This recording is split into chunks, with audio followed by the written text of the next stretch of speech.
इसलिए बहुत सारे शब्द ऐसे होंगे पंजाबी में बोल भी जाए पता नहीं चलता।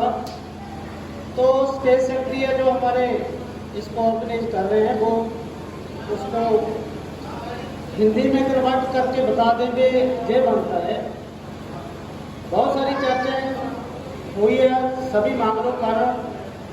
मजदूर की जो समस्या है अकेले झारखंड की नहीं है, पूरे देश में जितनी भी स्टेट है अलग अलग बहुत ज़्यादा समस्या है। अभी पंजाब में भी, मैं पंजाब की बात करूँगा, बहुत कुछ जहाँ से सीखने से हमको मिला है।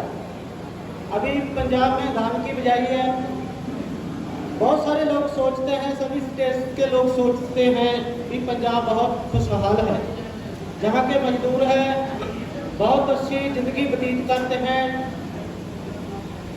यूपी से, बिहार से और लोगों और भी स्टेट के लोग वहाँ धान लगाने जाते हैं। अभी अभी पंजाब में धान की बिजाई है। अभी किरत कोड, लेबर कोड की बात की है। पहले जब लेबर कोड थे, अब तो बोला भी 4 कोड बिल बना दिए, तभी भी फैक्ट्रियों में जहाँ कहीं भी और जगह हो, जब तुम्हारे पास कानून था तभी आपकी कहाँ कोर्ट में किसी और जगह पर सुनवाई नहीं थी। अब कोर्ट बिल को छांग दिया, उसको 4 कोड में कन्वर्ट कर दिया, वर्जन कर दिया। तो 8 घंटे की बात है, सरकारी हो प्राइवेट हो, 8 घंटे काम मजदूर ने करना है। लेकिन फिर भी बहुत सी जगह ऐसी है जहां मजदूर से 12-12 घंटे, 16-16 घंटे, 14-14 घंटे काम लिया जाता है। जैसे खेत में लोग मजदूरी करते हैं, फैक्ट्री में तो कानून भी है, किसी मजदूर का कोई हादसा वापर जाए मशीन के साथ तो उसको मुआवजा भी मिल जाता है, उसके बदले में उसको किसी और परिवार के लोगों को नौकरी भी मिल जाती है। लेकिन जो खेत मजदूर हैं, खेती में काम करते हैं, उन लोगों के ऊपर कोई कानून लागू नहीं होता। उन लोगों से, खेत मजदूरों से 14-14 घंटे अभी भी काम करवाया जाता है। तो अभी हमने पंजाब में मजदूर अभाव बहुत है, एक तो धान लगाने को लेकर, दूसरा मजदूरी को लेकर। अभी पंजाब में चिट्ठी भी जारी की है, भी जो खेत में खेत मजदूरी करते हैं, मजदूर करते हैं, चाहे महिलाएं हों चाहे खेत मजदूर हो, उसे 361 रुपये से कम काम नहीं करवाया जाएगा। तो मेरे कहने का मतलब है, जहां आपका संगठन मजबूत है, वो कोई भी राज्य हो, कोई भी स्टेट हो, कानून तो बहुत है। कानून तो नरेगा का कानून भी है, भी सरकार आपको पूरे साल में 100 दिन का काम देगी। तो अभी बेरोजगारी इतनी ज़्यादा है, पेस्टिसाइड, कीड़े मार दवाइयाँ हैं, बड़े बड़े ट्रैक्टर आ गए, मशीनरीकरण, खेती सभी मशीन पर होती है, तो मजदूर खेती से तो बाहर है। इसलिए फिर भी जो काम है, सरकार बोलती है भी नरेगा का काम आपको 100 दिन देंगे, तो उसमें भी बहुत ज़्यादा करप्शन है। गांव की पंचायत है, ठेकेदार है, ऊपर से बड़े बड़े अधिकारी हैं, तो जॉब कार्ड भी नकली बनाए जाते हैं। बहुत सारे ऐसे पूरे देश में ऐसा चलता है। तो अभी देखना हो तो पंजाब में मजदूरी है जो, उन नरेगा की मजदूरी 282 रुपये है। तो एक मजदूर का सभी का खर्चा अपने पास में से है, चाहे वो खेत जो काम में बरते जाते हैं, संद बरते जाते हैं, रोटी का खर्चा अपना है, उसमें दूध और चाय पत्ती जो भी है खुद अपनी लेकर जाते हैं।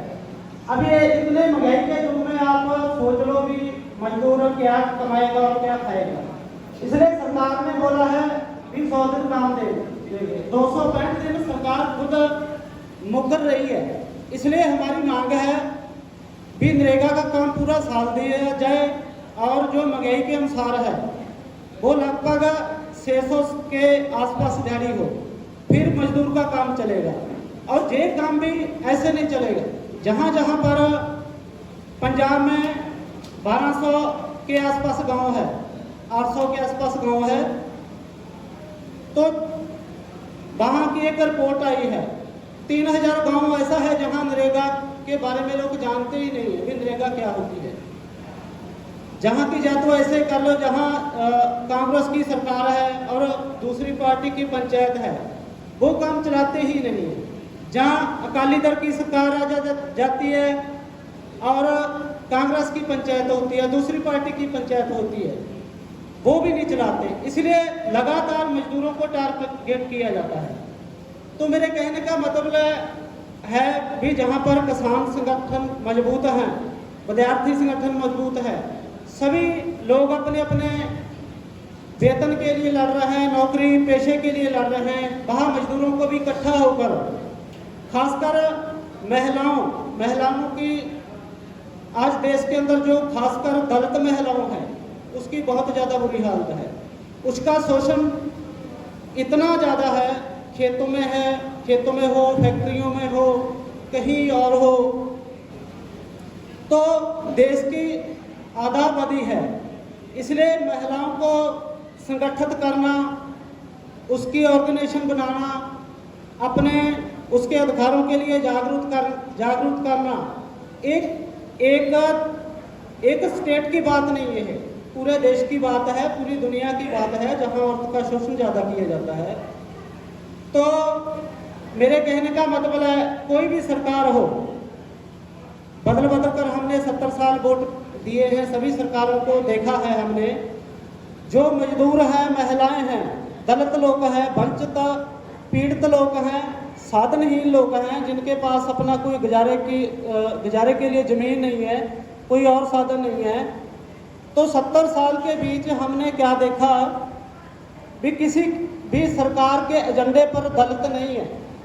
इसलिए 70 साल बीत जाने के बाद आज भी हम मकान की बात कर रहे हैं, मकान मांग रहे हैं सरकार से। 70 साल लगभग पौनी सदी बीत गई।